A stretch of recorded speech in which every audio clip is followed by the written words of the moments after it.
Hi, I'm Olivia and today I'm going to be talking about my trip to Cambodia.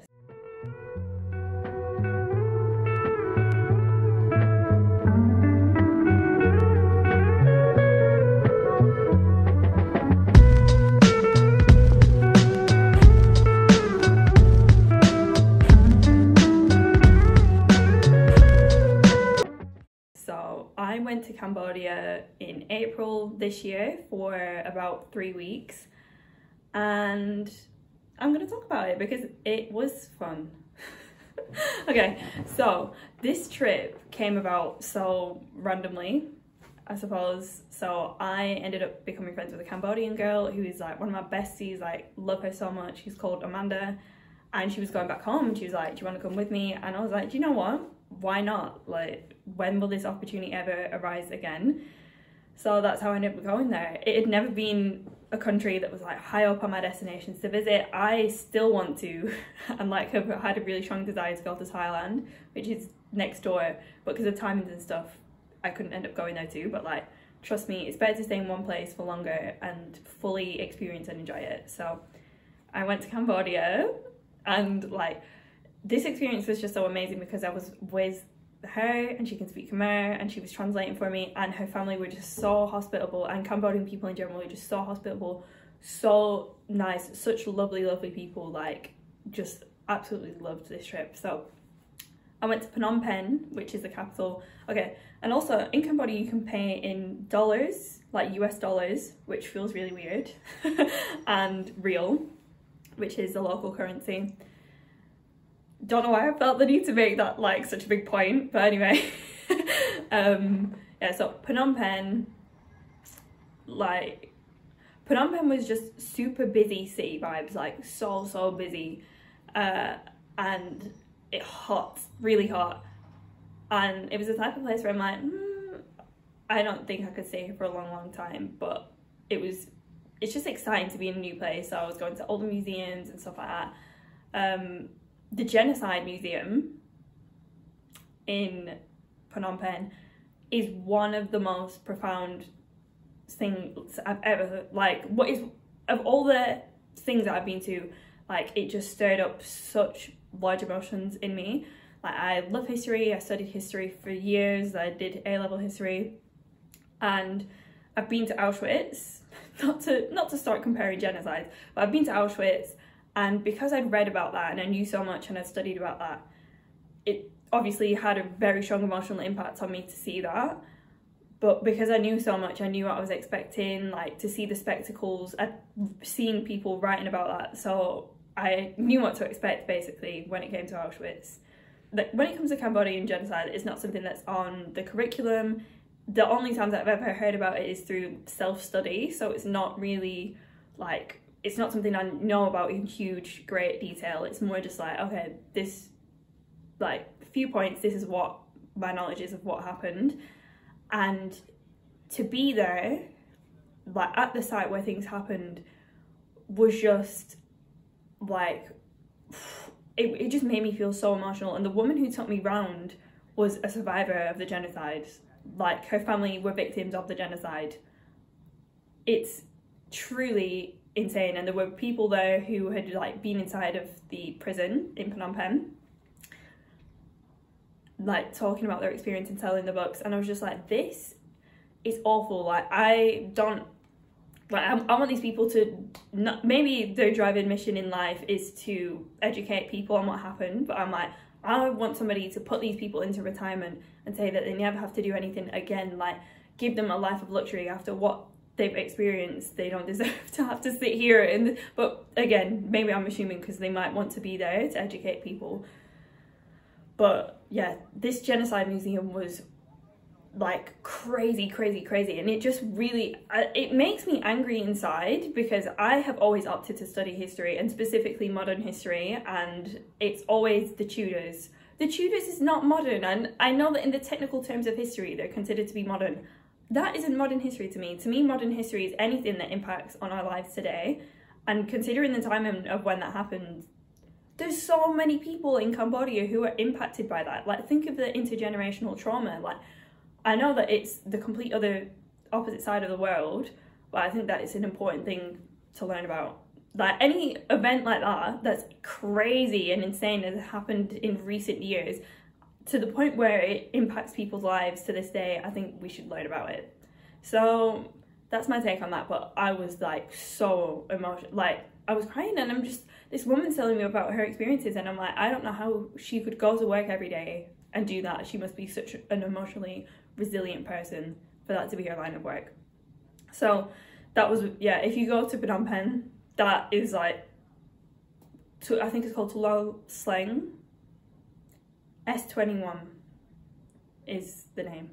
The Genocide Museum, like, great, like, really, really, it's intense, but like, I think it's a really important trip to make.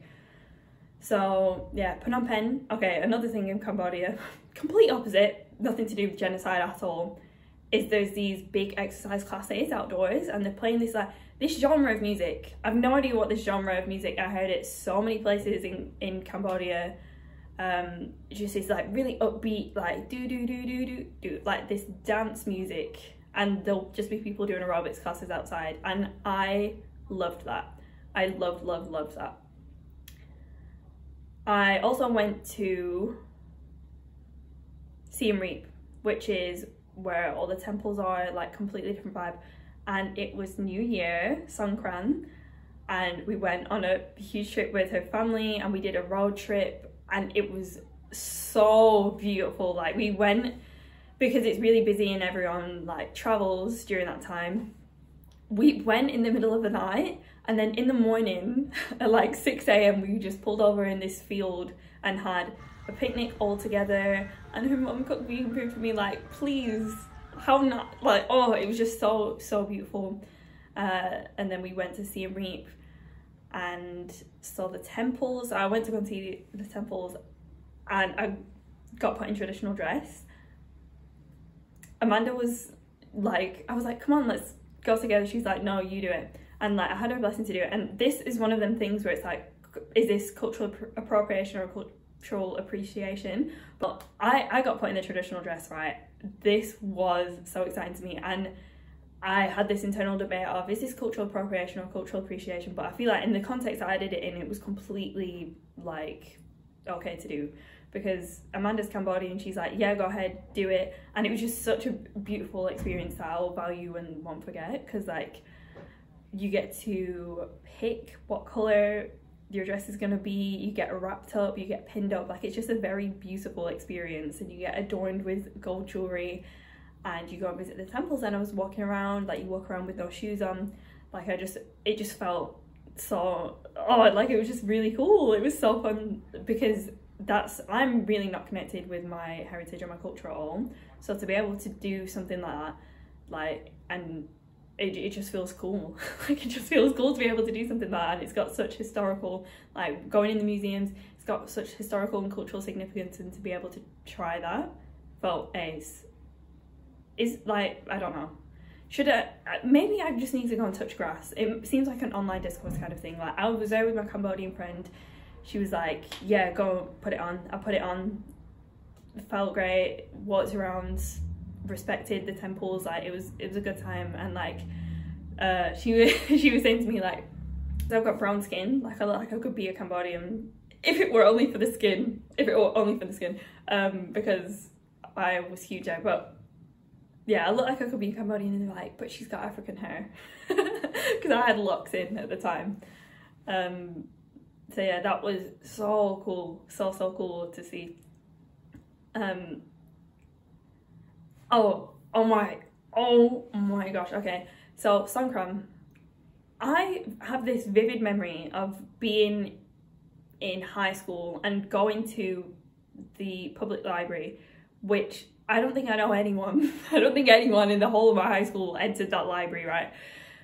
I went to my local library, and I was like lost in life. I didn't know what to do in life, so I just picked up loads of travel guides, and I got the travel guide. It's like places that you need to see, and it was talking about Thailand, but it was the same event is celebrated in Cambodia because it's a Buddhist country. It was talking about New Year's, and like everyone shoots each other with water guns in the street. are you joking? I actually got to experience that. It was absolutely insane and so it was just like, what? That was actually a part of my life that I got to go and experience.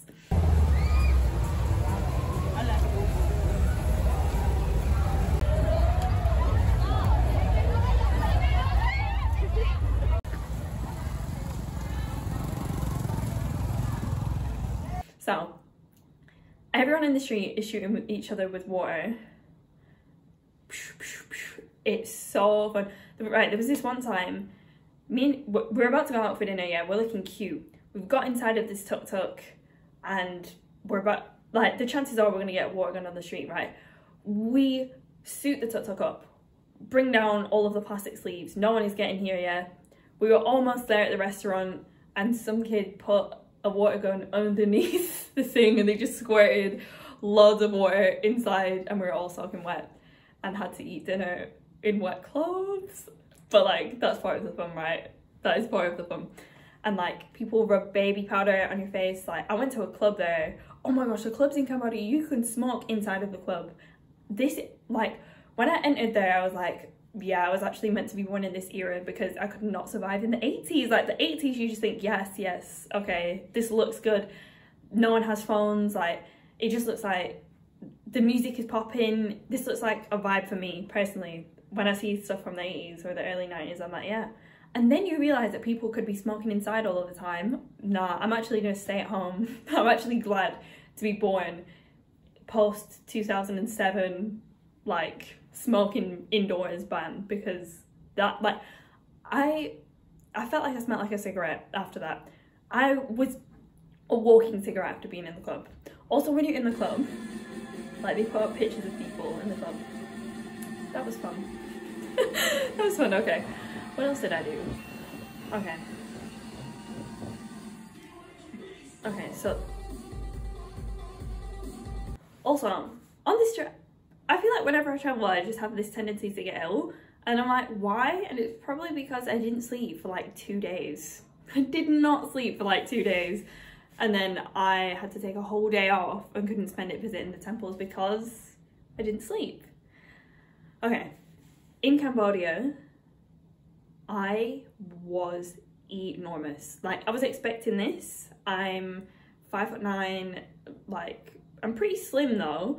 I'm 5'9", and I know that I'm technically a big woman. So being in Asia, like, I was feeling enormous. Like, I was literally feeling like a beast walking through the streets because because everyone was so petite. I was wearing like men's I got some boxer shorts because like, I wanted something to sleep in when I was there. I was wearing men's like XXL. It was not good. It was not good for like the way I was thinking about myself. Not that it should matter, but it did.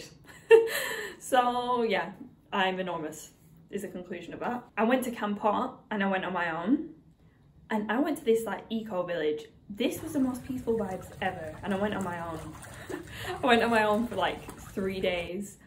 I got there by myself going on the bus, and it was just really exciting. Like, I don't know, to do that little solo travel. Even though it was only for a few days, that little solo travel experience.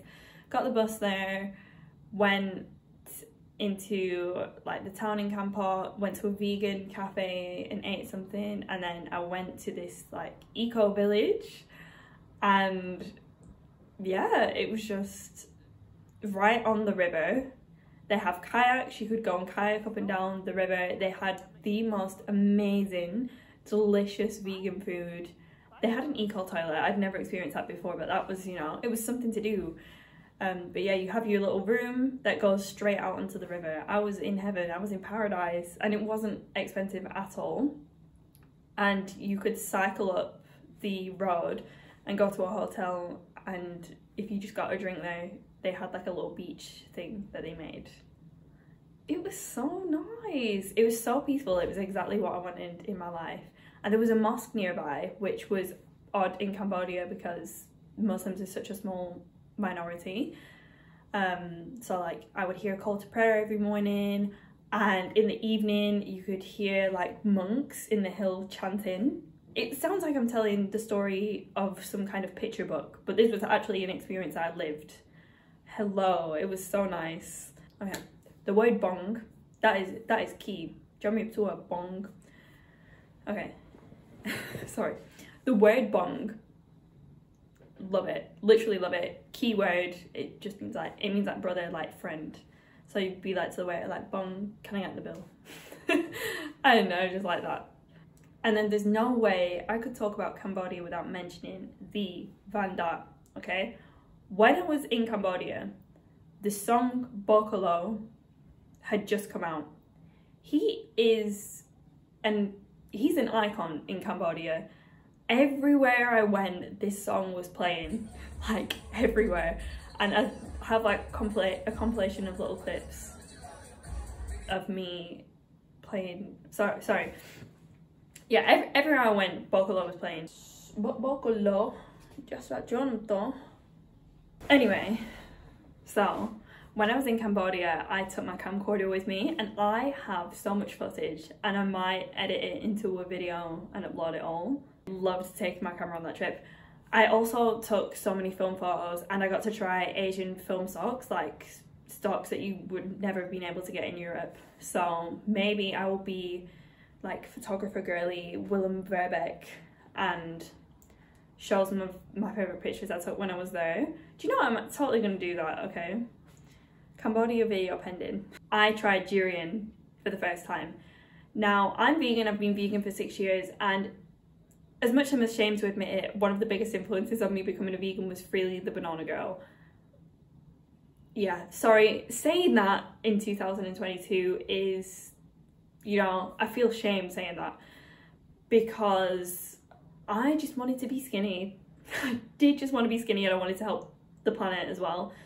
But the way her videos were crazy. Like, she's the most militant vegan ever of all time. Anyway, she would eat a lot of durian, and you can't get that in the UK. You cannot get that in the UK. And I think she did live in Thailand for a while. And anyway, I tried durian for the first time, and it was so delicious. Like, it smells very strongly, but it tastes so good. Like, I felt like it was, like, everything had come together in that moment. The years of watching Freely the Banana Girl, being vegan, like, it was just peak vegan moment, being able to eat durian. Oh, the best food I ate when I was there was these little coconut cakes. Like, I don't know what was in them, but they were divine. They were divine. I was so skinny. Like, I don't know why I was in a skinny era. Oh, let's think about why I was skinny. Oh yeah, let me say this. In terms of being vegan, let me just say I'm grateful to God that I had Amanda by my side translating for me, because otherwise I know for a fact I wouldn't have been able to eat vegan. But ordering online was so cheap, like insanely, and they had loads of vegan options all of the time. Oh, some of that food was so... Okay, I think that's enough. Thank you. Bye.